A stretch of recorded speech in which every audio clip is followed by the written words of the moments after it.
Yes, kandila na siya dagkutan to si pangayog Jcas Charis lang so going Miss Anakan Cemetery with Go Marites Go and Lalinga Janine. So walking down the street yun mi kay managkot mi katong si pangayog Jcas nga di kay balog bayad baylo daw po bayaran earth.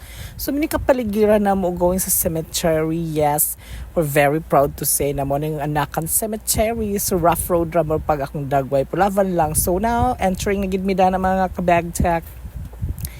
Yes, hello Madam Joyfuls. We're back to back. Ug hapit na yung birthday. Nagbisita iglesia mi sa mga madam na mo niya ni depart na siya kauban si Lely kay mag-eksena naman na siya dayon. Si Ate Marites na yung rots kadang baki. Yes, nagipakandila si Mayor. So, ampuan din very live pa chadang entry. Chada ang panahon. Speaking sa chada ang panahon, diva. So, wakasuri sa Anakan Cemetery mo na gini yung vibes karon na mapunuan sa sulod na rambutan pro wala pa bunga. Sorry na lang mo. So mga gini siya karon no. So gabi daghan na kay nga mata, daghan na kay exit pro.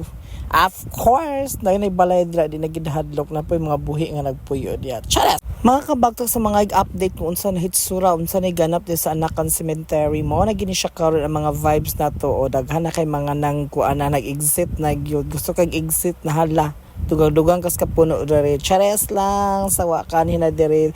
I-like, i-share niya akong video kay para maka-update mo nga mo na gining hitsura sa Anakan Cemetery mga bayat mga as of March 8 2026 yes mo na gid ni guys daghan kay punuan diva daghan na po nang higda daghan na mahulay so di kita magsabat dili ta mag-goal kay may nagpuyo silingan daghan na po mga balay tapad ding sementeryo. So we're hoping sooner or later nga mas semento ni parchada atong entry pag-ani din sa Anakan Cemetery. Yes, of course. O paggawas ni pa-exit na gibidan na kay manguli na mi right after sa pagbida-bida diri sa Anakan Cemetery. Diba? O, mananaan na lang kita exit na lang dayon antong lavanan with the mga popstar royalties. Chares lang mga kabagtak o matinuhuan magdagkot paghaling kay pabilin di malas dalang swerte ambot depende pa nyo kung muto mo or dili na arwa na bahala na mo dira.